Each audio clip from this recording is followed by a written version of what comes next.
Friends, ಎಲ್ಲರಿಗೂ ನಮಸ್ತೆ. ಹಾಗೆ ಟ್ಯಾರೋ ಲೈಫಿಗೆ ನಿಮ್ಮೆಲ್ಲರಿಗೂ ಸ್ವಾಗತ.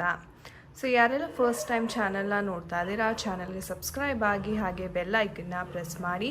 ಮತ್ತು ಯಾರೆಲ್ಲ ರಿವಿಸಿಟರ್ಸ್ ಇದ್ದೀರಾ ನಿಮ್ಮೆಲ್ಲರಿಗೂ ಟ್ಯಾರೋ ಲೈಫಿಗೆ ಸ್ವಾಗತ. ಸೊ ಫ್ರೆಂಡ್ಸ್, ಇವತ್ತಿನ ಒಂದು ವಿಡಿಯೋನಲ್ಲಿ ಮೇಯ್ನಾಗಿ ನಿಮ್ಮ ಒಂದು ಪರ್ಸನಿನ ಮೈಂಡಲ್ಲಿ ನೀವಿದ್ದೀರಾ, ಅವರ ಮನಸ್ಸಿನಲ್ಲಿ ನೀವಿದ್ದೀರಾ, ಆ ಆಲೋಚನೆಗಳು ಅವ್ರಿಗೆ ಯಾವ ರೀತಿ ಇದೆ, ನಿಮ್ಮ ಒಂದು ರಿಲೇಷನ್ಶಿಪ್ಪಿನ ಕುರಿತಾಗಿ ನಿಮ್ಮ ಒಂದು ಭಾವನೆ ಯಾವ ರೀತಿ ಇದೆ. ಸೊ ಈ ಒಂದು ವಿಚಾರಗಳನ್ನು ಇವತ್ತಿನ ಒಂದು ಟ್ಯಾರೋ ರೀಡಿಂಗ್ ಮಾಡೋದ್ರ ಮುಖಾಂತರ ನಾವು ತಿಳ್ಕೊಳ್ಳೋಣ. ಸೊ ಇನ್ನು ಯಾರಿಗೆಲ್ಲ ಪರ್ಸ್ನಲ್ ರೀಡಿಂಗಿನ ಅವಶ್ಯಕತೆ ಇದೆ, ಸ್ಕ್ರೀನ್ ಮೇಲೆ ಕಾಣ್ತಕ್ಕಂಥ ನಂಬರ್ಗೆ ವಾಟ್ಸಪ್ ಅಥವಾ ಕರೆ ಮಾಡಿ ನೀವು ನಿಮ್ಮ ಟೈಮ್ ಸ್ಲಾಟ್ಸ್ನ ಬುಕ್ ಮಾಡ್ಕೋಬೇಕಾಗತ್ತೆ. ಆ್ಯಂಡ್ ಇದು ಬಂದು ನಮ್ಮ ಇನ್ಸ್ಟಾಗ್ರಾಮ್ ಪೇಜ್ ಲಿಂಕ್. ಸೊ ನೀವು ರೆಗ್ಯುಲರ್ ಗೈಡೆನ್ಸ್ ಟಿಪ್ಸ್ಗೋಸ್ಕರ ಪೆಂಡುಲಮ್ ರೀಡಿಂಗನ್ನು ಸಹ ನೀವು ಈ ಒಂದು ಪೇಜಲ್ಲಿ ನೋಡ್ಕೋಬೋದಾಗಿದೆ. ಸೊ ಬನ್ನಿ ಕ್ವಿಕ್ಕಾಗಿ ವಿಡಿಯೋವನ್ನು ಶುರು ಮಾಡೋಣ. ಇವತ್ತು ಟೈಮಿಂಗ್ ಒರಾಕಲ್ ಡೆಕ್ ಸಹ ಇದೆ ಆ್ಯಂಡ್ ಏಂಜಲ್ ಗೈಡೆನ್ಸ್ ಸಹ ನಿಮ್ಮೊಟ್ಟಿಗೆ ಶೇರ್ ಮಾಡ್ತಾ ಇದ್ದೀನಿ. ಸೊ ಬನ್ನಿ, let's connect to the energies. So ನಿಮ್ಮ ಒಂದು ವ್ಯಕ್ತಿಯ ಹೆಸರು, ಡೇಟ್ ಆಫ್ ಬರ್ತ್ನ ನೀವು ಮೈಂಡಲ್ಲಿ ಚಾಂಟ್ ಮಾಡ್ಕೊಳ್ಳಿ. So let's connect to the energies. ಅವರ ಮನಸ್ಸಿನಲ್ಲಿ ನೀವಿದ್ದೀರಾ, ಯಾವ ರೀತಿ ಭಾವನೆ ಇದೆ ನಿಮಗೆ ಅವರ ಒಂದು ವಿಚಾರವಾಗಿ ನೋಡೋಣ. Dear universe, please help us guide with the energies. Thank you. Please help us guide with the energies. Dear universe, okay, help us guide with the energies.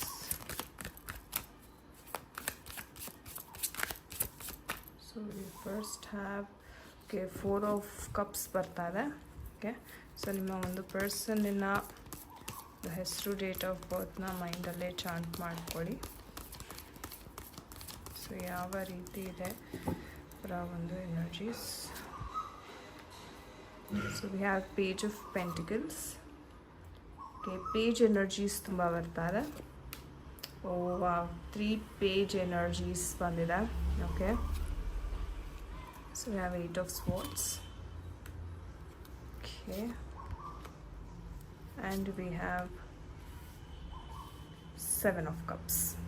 Okay, and bottom of the deck ನೋಡಿದರೆ we have the 5 of pentacle energy. Okay, so guys, ಈ ಒಂದು ಎನರ್ಜಿನ ನೋಡೋದಾದರೆ ಸದ್ಯದ ಪರಿಸ್ಥಿತಿ ಸಹ ನಿಮ್ಮ ಒಂದು ಪರ್ಸನ್ದು ಇದೇ ಥರ ಇದೆ. ಅಂದರೆ ತುಂಬಾ ನೊಂದಿದ್ದಾರೆ ಅವರು ಅಂತ ಹೇಳ್ಬೋದು. ಅಂದರೆ ಹಣಕಾಸಿನ ವಿಚಾರ ಇರ್ಬೋದು, ಆ್ಯಂಡ್ ನಿಮ್ಮ ಒಂದು ರಿಲೇಷನ್ಶಿಪ್ಪಿನ ಕುರಿತಾಗಿ ಸಹ ಅವ್ರಿಗೆ ಅಷ್ಟು ಒಂದು ಪಾಸಿಟಿವ್ ಆಗಿ ಥಿಂಕಿಂಗ್ ಅಂತಕ್ಕಂಥದ್ದು ಇಲ್ಲ. ಅಂದರೆ ಜೀವನದಲ್ಲಿ ಏನೋ ಒಂದು ಕಳ್ಕೊಂಡಿದ್ದೀನಿ ಅನ್ನೋ ಒಂದು ಡಿಪ್ರೆಷನ್ನಲ್ಲಿ ಈ ವ್ಯಕ್ತಿ ಇದ್ದಾರೆ ಅಂತಲೇ ಹೇಳ್ಬೋದು. ಓಕೆ, ಅಥವಾ ಏನೋ ಒಂದು ಬಿಸ್ನೆಸ್ ಕೈ ಹಾಕಿ ಅದು ಲಾಸ್ ಆಗಿ, ಬಿಕಾಸ್ ನನಗೆ ಎಮೋಷ್ನಲಿ ಸಹ ಅವರು ತುಂಬ ವರೀಡ್ ಕಾಣ್ತಾರೆ, ತುಂಬ ಸ್ಯಾಡ್ ಎನರ್ಜೀಸ್ ಇದೆ. ಅಟ್ ದ ಸೇಮ್ ಟೈಮ್ ಅಂದರೆ ಅವರು ಒಂದು ರೀತಿ ಹೇಳಬೇಕು ಅಂದರೆ ತುಂಬ ಇಕ್ಕಟ್ಟಿನ ಒಂದು ಪರಿಸ್ಥಿತಿನಲ್ಲಿ ಸಿಕ್ಕಾಕೊಂಡಿದ್ದಾರೆ. ಅಂದರೆ ಇದರಿಂದ ಹೊರಗಡೆ ಬರೋದಕ್ಕೆ ಅವ್ರ ಕೈಲಿ ಆಗ್ತಾ ಇಲ್ಲ. ಆ ಥರ ಒಂದು ಕ್ರಿಟಿಕಲ್ ಸಿಚುವೇಷನಲ್ಲಿ ಇವರ ಒಂದು ಲೈಫ್ ಇದೆ. ಆ್ಯಂಡ್ ನೀವು ನೋಡ್ಬೋದು ಎಲ್ಲ ಪೇಜ್ ಎನರ್ಜೀಸ್ ಬಂದಿದೆ ಫ್ರೆಂಡ್ಸ್. ಸೊ ತುಂಬ ರಾಂಗ್ ಡಿಸಿಷನನ್ನು ಮಾಡಿದ್ದಾರೆ. ಸೊ ಇವರ ಹಣಕಾಸಿಂದ ಆಗಿರ್ಬೋದು, ಬಿಸ್ನೆಸ್ ಆಗಿರ್ಬೋದು, ಜಾಬ್ ಆಗಿರ್ಬೋದು. ಸೊ ತುಂಬ ಒಂದು ಹೇಳಬೇಕು ಅಂದರೆ ಇವರ ಒಂದು ರಾಂಗ್ ಡಿಸಿಷನ್, ಅಥವಾ ಇನ್ಯಾರೋ ಬಂದು ಹೇಳ್ಕೊಟ್ಟು ಇವರು ಅದಕ್ಕೆ ಇನ್ವೆಸ್ಟ್ ಮಾಡಿ ಕಳ್ಕೊಂಡಿರ್ತಕ್ಕಂಥ. ಅಂದರೆ ಇದನ್ನೆಲ್ಲ ನೋಡಿದ್ರೆ ಅವರು ರಾಂಗ್ ಡಿಸಿಷನ್ ಮಾಡಿರೋದ್ರಿಂದನೇ ಅವ್ರಿಗೆ ಒಂದು ಪರಿಸ್ಥಿತಿ ಬಂದಿದೆ ಅಂತ ಅನ್ನಿಸ್ತಾ ಇದೆ. ಆ್ಯಂಡ್ ಅವ್ರಿಗೆ ಹೇಗಂದರೆ ಎಮೋಷ್ನಲಿ ಸಹ ಯಾರ ಮೇಲೂ ಫೋಕಸ್ ಮಾಡೋದಕ್ಕೆ ಆಗ್ತಿಲ್ಲ. ಸೊ ನೀವು ಗಮನಿಸ್ಬೋದು, ಸರಿಯಾಗಿ ರಿಪ್ಲೈ ಮಾಡದೇ ಇರೋದು, ಸರಿಯಾಗಿ ಮೆಸೇಜ್ ಮಾಡದೇ ಇರೋದು, ಅಥವಾ ಇವ್ರು ಹೇಗಂತಾರೆ ಅವರ ಫ್ರೆಂಡ್ಸ್ ಕಡೆಯಿಂದ ಸಹ ತುಂಬ ಒಂದು, ನನಗನ್ಸೋ ಪ್ರಕಾರ ತುಂಬ ಒಂದು ಅತಿ ಆಸೆಯಿಂದ ಅವ್ರಿಗೆ ಒಂದು ರೀತಿ ಮೋಸ ಆಗಿದೆ ಅಂತ ನನಗಿಲ್ಲಿ ಕಾಣಿಸ್ತಾ ಇದೆ. ಅಂದರೆ ಏನೋ ಒಂದು ಪ್ಲ್ಯಾನ್ ಇಟ್ಕೊಂಡಿರೋ, ಫ್ಯೂಚರಲ್ಲಿ ನಾನು ಹೀಗೆ ಮಾಡ್ತೀನಿ ಏನೋ ತುಂಬ ಆಸೆಗಳನ್ನ ತೋರಿಸ್ತಾರೆ ಕೆಲವರು, ರೈಟ್. ಓಕೆ, ಹಿಂಗೆ ಇನ್ವೆಸ್ಟ್ ಮಾಡಿದ್ರೆ ಈ ಥರ ಆಗುತ್ತಂತೆ, ಈ ಥರ ಎಲ್ಲ. ಅಂದರೆ ಇವ್ರಿಗೂ ಅದೇ ರೀತಿ ಆಸೆ ಸಹ ಜಾಸ್ತಿ ಇತ್ತು. ಓಕೆ, ನನ್ನ ಶಾರ್ಟ್ ಕಟ್ನಲ್ಲಿ ಅಂದರೆ ಇವ್ರಿಗೆ ಒಂದು ಗೋಲ್ ಅನ್ನೋದಿದೆ ಲೈಫಲ್ಲಿ. ನಿಮ್ಮ ರಿಲೇಷನ್ಶಿಪ್ಪಿನ ಕುರಿತಾಗಿ ಸಹ ನಿಮ್ಮ ಪರ್ಸನ್ ತುಂಬ ಥಿಂಕ್ ಮಾಡ್ತಾರೆ. ಬಟ್ ಏನಂದರೆ ಎಮೋಷ್ನಲ್ ಡಿಸ್ಟ್ರಾಕ್ಷನ್ಸ್ ಬಹಳಷ್ಟಿದೆ. ಇವ್ರಿಗೆ ಹೇಗಂದರೆ ಬೇಗ ಸೆಟ್ಲ್ ಆಗಿಬಿಡ್ಬೇಕು ನಾನು ಲೈಫಲ್ಲಿ, ಜಾಸ್ತಿ ಕಷ್ಟಪಡಬಾರ್ದು ನಾನು, ಓಕೆ. ಸೊ ಈ ಥರ ಒಂದು ವಿಚಾರಗಳಿಗೆ ಸಿಲುಕಿ ಅವರು ತಮ್ಮ ಲೈಫನ್ನೇ ಒಂದು ಇಕ್ಕಟ್ಟಿನ ಪರಿಸ್ಥಿತಿನಲ್ಲಿ ತೊಗೊಂಡು ಬಂದು ನಿಲ್ಲಿಸಿದ್ದಾರೆ. ಆ್ಯಂಡ್ ಇದು ನಿಮ್ಮ ಒಂದು ರಿಲೇಷನ್ಶಿಪ್ಗೆ ಸಹ ಎಫೆಕ್ಟ್ ಆಗ್ತಿದೆ. ಎಷ್ಟೋ ಸಲ ನೀವು ಕೇಳಿದ್ದೀರಾ, ಏನಾದರೂ ಸಹಾಯ ಬೇಕಿದ್ರೆ ನಾನು ಮಾಡ್ತೀನಿ ಹೇಳ್ಕೊಳ್ಳಿ ಅಂತ. ಬಟ್ ಅವ್ರಿಗೆ ಹೇಗಂದರೆ ಬೇರೆಯವರ ಒಂದು ಸಹಾಯವನ್ನು ತಗೊಳ್ಳೋದಕ್ಕೂ ಅವ್ರಿಗೆ ಇಷ್ಟ ಇಲ್ಲ. And at the same time like ಏನಾದರೂ ಈ ಥರ ಎಮೋಷ್ನಲ್ ಆಗಿ ನೀವೇನಾದ್ರು ಮಾತಾಡಿದ್ರೆ ನಿಮ್ಮ ಮೇಲೇ ಅವರು ರೇಗ್ ಬಿಡೋವಂಥ ಒಂದು ಸಿಚುವೇಶನ್ ಜಾಸ್ತಿ. ಸೊ ಹಾಗಾಗಿ ಇಲ್ಲಿ ಕಮ್ಯುನಿಕೇಷನ್ಸ್ ಅವರ ಒಂದು ಪರಿಸ್ಥಿತಿಯಿಂದ ಇಲ್ಲಿ ಕಮ್ಯುನಿಕೇಷನ್ ಗ್ಯಾಪ್ ಅಂತಕ್ಕಂಥದ್ದು ಆಗಿದೆ. ಬಿಟ್ಟರೆ ಓಕೆ, ಇವರು ಬೇರೆ ಏನೋ ಥರ್ಡ್ ಪಾರ್ಟಿ ಏನೋ ಮೋಸ ಮಾಡ್ತಿದ್ದಾರೆ, ಆ ಥರ ಏನೂ ಇಲ್ಲ ಇಲ್ಲಿ ಎನರ್ಜೀಸ್. ಓಕೆ. ಆ್ಯಂಡ್ ಇವ್ರಿಗೆ ಹೆಂಗಂದರೆ ಓಕೆ ಫ್ಯೂಚರಲ್ಲಿ ನಾನು ಚೆನ್ನಾಗಿ ಸಂಪಾದನೆ ಮಾಡಬೇಕು, ಒಳ್ಳೆ ಸ್ಥಾಯಿಗೆ ಹೋಗಬೇಕು, ಈ ಆಸೆಗಳೆಲ್ಲ ಇದೆ, ಒಪ್ಕೋತೀನಿ. ಬಟ್ ಈ ಆಸೆಯನ್ನು ಅವರು ಯಾವ ದಾರಿಯಲ್ಲಿ ನೆರವೇರಿಸ್ಕೋತಾರೆ ಅನ್ನೋದು ಬಹಳ ಮುಖ್ಯ. ಇಲ್ಲ ನನಗೆ ಶಾರ್ಟ್ಕಟ್ಟಲ್ಲಿ ನಾನು ಬೇಗ ಮುಗಿಸ್ಕೋತೀನಿ ಅಂದರೆ ಶಾರ್ಟ್ಕಟ್ಟಲ್ಲಿ ಸಿಕ್ಕಂಥ ಸಕ್ಸಸ್ ಜಾಸ್ತಿ ದಿವಸ ನಿಲ್ಲಲ್ಲ. ಅಥವಾ ಈ ಥರ ಏನಾದರೂ ಮೋಸ ಆಗ್ತಕ್ಕಂಥದ್ದು, ಲಾಸ್ ಆಗ್ತಕ್ಕಂಥದ್ದು, ಸೊ ಈ ಥರ ಆಗೋ ಸಾಧ್ಯತೆ ಇದೆ.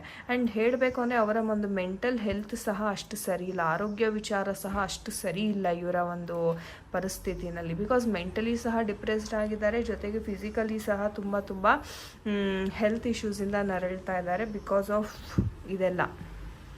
ಓಕೆ. ಸೊ ಏನು ಹೇಳ್ತೀನಿ ಅಂದರೆ ಫ್ಯೂಚರ್ ಪ್ಲ್ಯಾನಿಂಗ್ನ ಮಾಡಲಿ, ಬೇಡ ಅಂತನಲ್ಲ, ಬಟ್ ಅದನ್ನು ಯಾವ ರೀತಿ ಅವರು ಸಂಪಾದನೆ ಮಾಡ್ತಾರೆ ಅನ್ನೋದು ಇಲ್ಲಿ ಬಹಳ ಮುಖ್ಯ. ಯಾರೋ ಏನೋ ಹೇಳಿದ್ರು, ಆಸೆ ತೋರಿಸಿದ್ರು ಅನ್ಮಾತ್ಲಕ್ಕೆ ಜಸ್ಟ್ ಬ್ಲೈಂಡಾಗಿ ಹೋಗಿ ಅದರಲ್ಲಿ ಇನ್ವೆಸ್ಟ್ ಮಾಡೋದು ಬಹಳ ತಪ್ಪಾಗುತ್ತೆ. ಸೊ ನೋಡೋಣ ನಮ್ಮ ಏಂಜಲ್ಸ್ ಕಡೆಯಿಂದ ಯಾವ ಒಂದು ಗೈಡೆನ್ಸ್ ಸಿಗ್ತಾ ಇದೆ ನಿಮಗೆ. ಸೊ ಮುಂದೆ ಯಾವ ರೀತಿ ಆಗುತ್ತೆ, ಇದು ಏನು ಮಾಡ್ಬೋದು ನೀವು ಈ ಒಂದು ಪರಿಸ್ಥಿತಿನಲ್ಲಿ. Okay, we have the answer. Angels ಉತ್ತರ ಕೊಟ್ಟಿದ್ದಾರೆ. ಓಕೆ, ಟೇಕ್ ಆ್ಯಕ್ಷನ್ ಅಂತ ಏಂಜಲ್ಸ್ ಹೇಳ್ತಾ ಇದ್ದಾರೆ. So we have any more messages angels?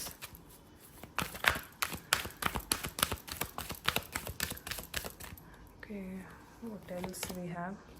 Okay, not the right time ಅಂತ ಹೇಳ್ತಾ ಇದ್ದಾರೆ. And what else we have? If you believe. Okay. So ಇಲ್ಲಿ ಏನು ಹೇಳ್ತಿದ್ದಾರೆ ಏಂಜಲ್ಸ್ ಅಂದರೆ, ಈಗ ಏನು ಪರಿಸ್ಥಿತಿ ಇದೆ ಆಗಿದೆ, ಇದಕ್ಕೆ ಹೇಗೆ ಸರಿ ಮಾಡಬೇಕು ಅಂತ ನೀವು ಕರೆಕ್ಟಾಗಿ ಆ್ಯಕ್ಷನನ್ನು ತಗೋಬೇಕು. ಆ್ಯಂಡ್ ಯಾವುದೇ ಒಂದು ಹೊಸ ಆ್ಯಕ್ಷನನ್ನು ತೊಗೋಬೇಡಿ. ಅಂದರೆ ಇವಾಗ ಮತ್ತೆ ಯಾರೋ ಬಂದು ಹೇಳೋ ಅಂಥದ್ದು, ಇವ್ರು ನಂಬೋ ಅಂಥದ್ದು ಆ ಥರ ಆಗಬಾರ್ದು. ಓಕೆನಾ? ಸೊ ಹೊಸ ಕೆಲಸಗಳನ್ನ ಸ್ಟಾರ್ಟ್ ಮಾಡೋದಕ್ಕೆ ಸರಿಯಾದ ಸಮಯ ಅಲ್ಲ. ನಂಬಿಕೆಯನ್ನು ಇಡಿ ಅಂತ ಏಂಜಲ್ಸ್ ಹೇಳ್ತಿದ್ದಾರೆ.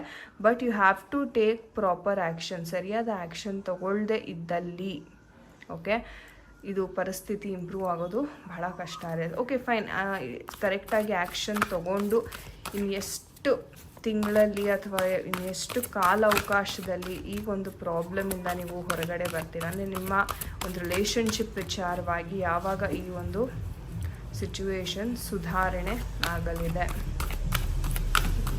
V have the energies. Thank you. So we have this card. So November ತಿಂಗಳಲ್ಲಿ ಇದು ಸರಿ ಹೋಗ್ತಾ ಇದೆ. ಓಕೆ, ಇನ್ನು ಕೆಲವೇ ಒಂದು 3-4 ಮಂತ್ಸಲ್ಲಿ ಇದು ಸರಿ ಹೋಗ್ತಾ ಇದೆ ಅಂತ ಹೇಳಬಹುದು. ಸೊ ಆ್ಯಕ್ಷನನ್ನು ತಗೊಳ್ಳಿ.